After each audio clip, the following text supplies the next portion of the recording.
अस्सलाम वालेकुम, welcome to my YouTube channel maths by KH. आज मैं आप लोगों को एनटीएस गेट जनरल टेस्ट के अंदर आने वाले फिक्सेस और प्रीफिक्सेस के बारे में बताऊंगा। बेसिकली ये हमारे पास वर्बल रीजनिंग का एक पोर्शन है जिसमें से आपके पास दो एमसीक्यूज आते होते हैं प्रीफिक्सेस और सफिक्सेस के बारे में। तो इसमें अगर आप इसकी अच्छे तरीके से डेफिनेशन को समझ लें और इसकी दो चार एग्जाम्पल्स को समझ लें तो आपको काफ़ी सारा फ़ायदा हो जाएगा। लेकिन इसके अलावा आप प्रैक्टिस के लिए इसकी एग्जाम्पल्स काफ़ी ज़्यादा और एमसीक्यूज कर सकते हैं। लेकिन इसकी डेफिनेशन तो लाजमी बंदे को पता होनी चाहिए कि सफिक्सेस क्या चीज़ होती है और प्रीफिक्सेस क्या चीज़ होती है। यहाँ पे आप लोग देखें, सबसे पहले हमारे पास है सफिक्सेस।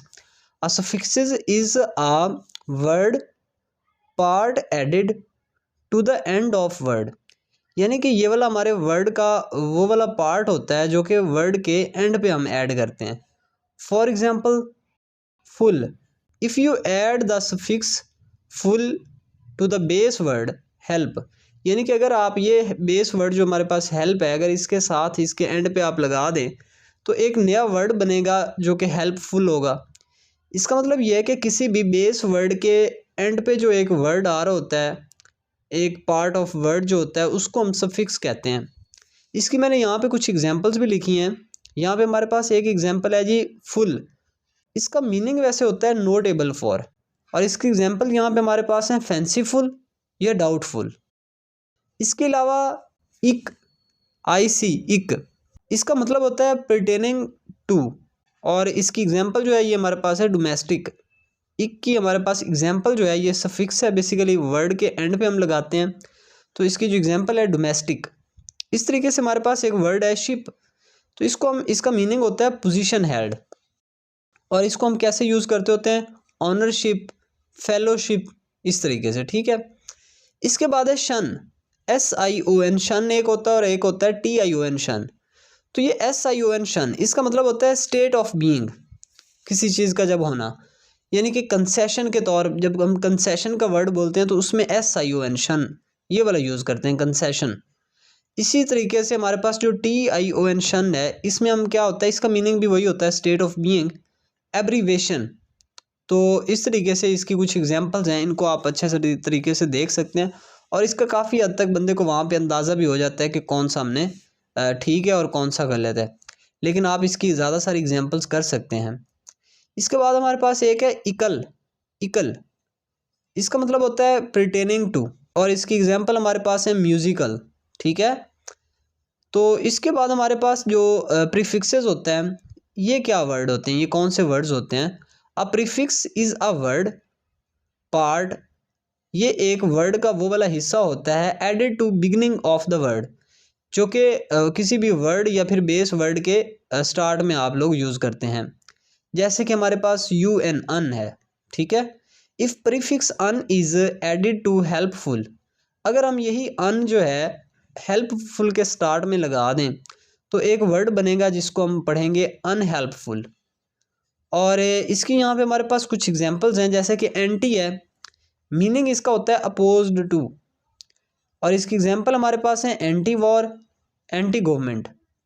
इसके बाद हमारे पास एक प्रीफिक्स है ऑटो, मीनिंग इसका सेल्फ होता है जी, ऑटोबायोग्राफी या ऑटोमोबाइल जो हम बोलते हैं, ये भी हमारे पास एक इस तरह का प्रीफिक्स है।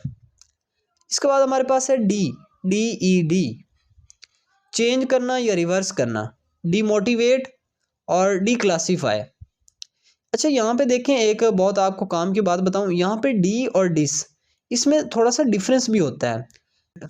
अगर आप यहाँ पे देखें ना, डीमोटिवेट या डिसमोटिवेट, तो इसमें क्लियरली हमें भला क्या यूज़ करना चाहिए, डीमोटिवेट यूज़ करना चाहिए या फिर डिसमोटिवेट यूज़ करना चाहिए।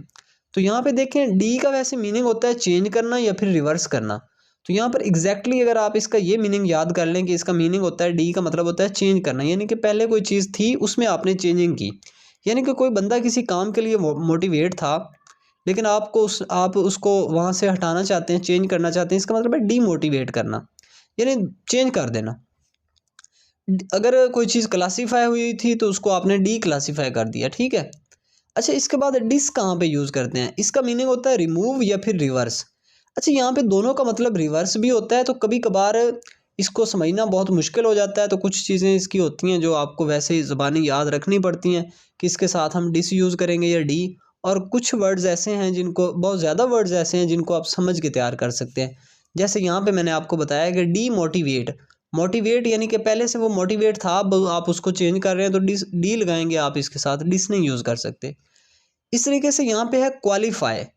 अब इसको हमने यहाँ पे डिसक्वालीफाई किया, यानी कि एक बंदा है जिसको आप, वो फर्ज कर लो किसी एग्ज़ाम के लिए गया है, इंटरव्यू के लिए गया है, किसी जॉब के लिए गया है, तो उसको उन्होंने डिसक्वालीफाई कर दिया, यानी कि उसके अंदर काबिलियत थी नहीं तो उसको उन्होंने डिसक्वालीफाई कर दिया कि ये इस काबिल नहीं है। तो इस तरीके से यहाँ पे देखो तो ये रिमूव उन्होंने किया, यहाँ पे इसका मीनिंग रिमूव है, यानी कि उसको ख़त्म कर दिया उन्होंने, ठीक है ना। तो इस तरीके से आप लोग इन चीज़ों को समझ भी सकते हैं, ठीक है। अगर आप लोगों को मेरी वीडियो अच्छी लगी है और आप मज़ीद इस तरह की वीडियोज़ हासिल करना चाहते हैं तो मेरे चैनल को सब्सक्राइब कर लें और वीडियो को लाइक कर दें, ताकि मैं मज़ीद इन टॉपिक्स के ऊपर जो वीडियोस लेके आऊँ वो आप तक आसानी से पहुँच सकें और आप लोग उससे फ़ायदा उठा सकें। Thank you for watching. अल्लाह हाफिज़।